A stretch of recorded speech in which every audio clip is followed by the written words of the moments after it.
দীর্ঘ ১ মাস রোজা রাখার পর কেন আপনার পকেট থেকে ফিতরা দিতে হয়? যদি এটি না দেন তবে আপনার রোজার অবস্থা কী হবে জানলে আপনি চমকে উঠবেন।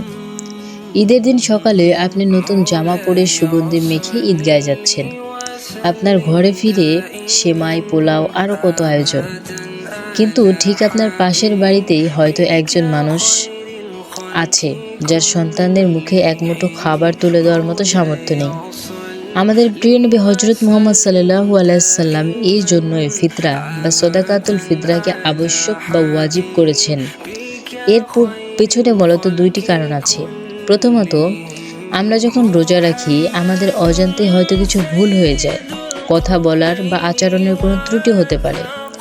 নবীজি সাল্লাল্লাহু আলাইহি সাল্লাম বলেছেন, ফিতরা হলো রোজার সেই ত্রুটি ধুয়ে ফেলার একটা উপায়।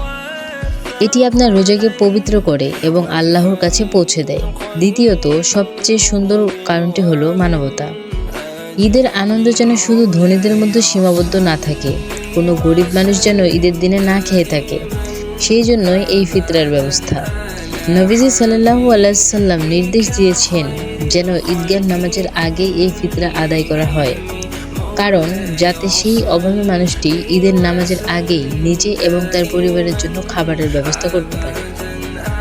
আপনি যে ফিতরার টাকা বা খাদ্যটুকু মানুষকে দিচ্ছেন তা হয়তো আপনার কাছে খুবই সামান্য, কিন্তু কারো কাছে এটি হয়তো তার ঈদের দিনের সবচেয়ে বড় উপহার।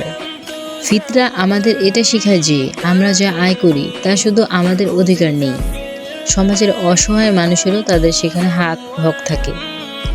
তাই এবার ঈদে শুধু নিজের আনন্দ নয়, আপনার ফিতরার মাধ্যমে অন্যের মুখে হাসি ফুটিয়ে তুলুন, কারণ সত্যিকারের ঈদ তো তখনই হয় যখন সবাই মিলে আনন্দ করা হয়। আল্লাহ সবাইকে সঠিকভাবে ফিতরা আদায় করার তৌফিক দান করুক। আমরা সকলে কমেন্টে লিখব আমিন।